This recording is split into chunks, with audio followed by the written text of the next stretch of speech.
जिसे दुनिया सुलेमान इब्न दाऊद के नाम से जानती है।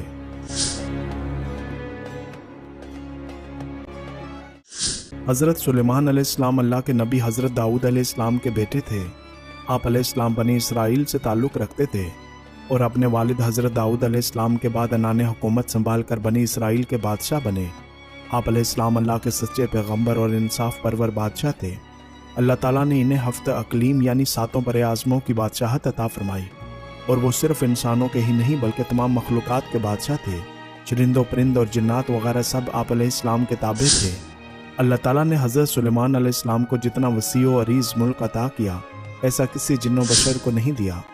नाज़रीन ग्रामी, हज़रत दाऊद अलैहिस्सलाम की हुकूमत के वक़्त से ही जिन्नात आले दाऊद के ताबे थे, लिहाजा हज़रत सुलेमान अलैहिस्सलाम के दौरे हुकूमत में भी ये जिन्नात आप अलैहिस्सलाम के दरबार में आपकी खिदमत के लिए हर वक्त हाजिर रहते और आप अलैहिस्सलाम का हुक्म बजा लाते थे। ये हज़रत सुलेमान अलैहिस्सलाम के हुक्म पर बड़ी बड़ी इमारतें और महल बनाते थे। इन जिन्नात में से बहुत सारे काफिर और सरकश भी थे, लेकिन इसके बावजूद वो हज़रत सुलेमान अलैहिस्सलाम के फरमाबरदार थे। इन तमाम नेमतों के बावजूद मौत से हज़रत सुलेमान अलैहिस्सलाम को भी निजात ना थी।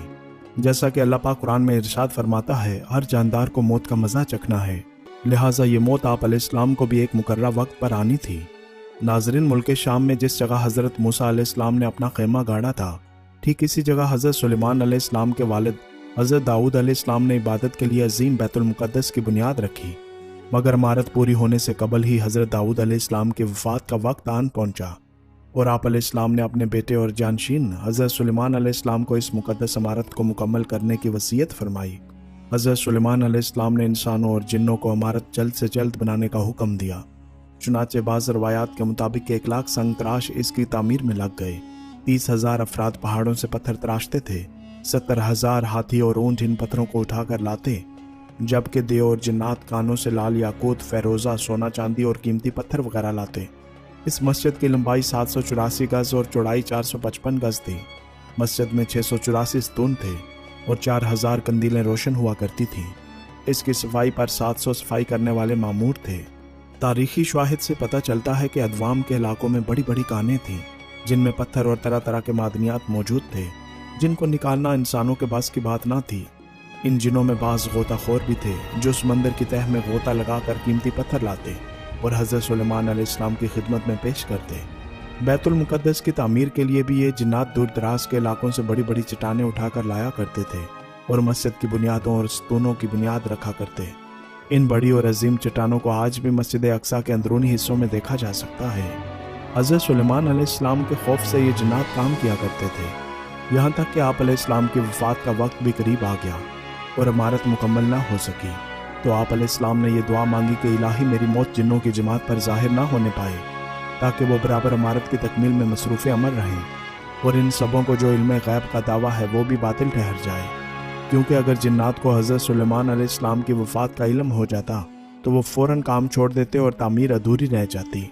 ये दुआ मांग कर आप मेहराब में दाखिल हो गए और अपनी आदत के मुताबिक अपनी लाठी टेक कर इबादत में खड़े हो गए और इसी हालत में आप अलैहिस्सलाम की वफ़ात हो गई। मगर जिन मजदूर ये समझकर आप जिंदा खड़े हुए हैं बराबर काम में मसरूफ़ रहे और अरसा दराज तक आप अलैहिस्सलाम का इसी हालत में रहना जिन्नों के गिरोह के लिए कुछ बाइसे हैरत इसलिए नहीं हुआ कि वो बारहा देख चुके थे कि आप अलैहिस्सलाम एक एक माह बल्कि कभी कभी 2-2 माह बराबर इबादत में खड़े रहा करते हैं। गर्ज 1 साल तक वफ़ात के बाद आप अलैहिस्सलाम अपनी लाठी के सहारे खड़े रहे। चूँकि अंबिया इकराम के जिस्म मुबारक को मट्टी नहीं खा सकती और ना ही आम इंसानों की तरह ख़राब होते हैं, जैसा कि नबी पाक सल्लल्लाहु अलैहि वसल्लम ने फरमाया, बेशक अल्लाह ने ज़मीन पर हराम कर दिया है कि वो अंबिया के जिस्मों को खाए। लिहाजा हज़रत सुलेमान अलैहिस्सलाम इसी हालत में वहाँ खड़े रहे, यहाँ तक कि बाहुक्म इलाही दीमकों ने आप अलैहिस्सलाम के असा मुबारक को खा लिया और असा के गिर जाने से आप अलैहिस्सलाम का जिस्म मुबारक ज़मीन पर आ गया। इस वक्त जिन्नों की जमात और तमाम इंसानों को पता चला कि आप अलैहिस्सलाम की वफ़ात हो गई है। हज़रत सुलेमान अलैहिस्सलाम की वफ़ात के इस अजीब वाक़े ने इस चीज़ की भी हकीकत खोल दी कि खुद जिन्नात को भी पता चल गया और सब इंसानों को भी कि जिन्नात आलमुल गैब नहीं है, क्योंकि अगर इन्हें इल्म गैब होता तो हज़रत सुलेमान अलैहिस्सलाम की मौत से 1 साल पहले ही बाखबर हो जाते। कुरान मजीद में अल्लाह ताला ने इस वाक़या को इन लफ्ज़ों में बयान फरमाया है, तर्जमा कंजुल ईमान। फिर जब हमने इस पर मौत का हुक्म भेजा, जिन्नों को इसकी मौत ना बताई मगर ज़मीन की दीमक ने कि इसका आसा खाती थी, پھر جب سلیمان زمین پر آیا جنوں کی حقیقت کھل گئی۔ اگر غیب جانتے ہوتے تو اس خواری کے عذاب میں نہ ہوتے۔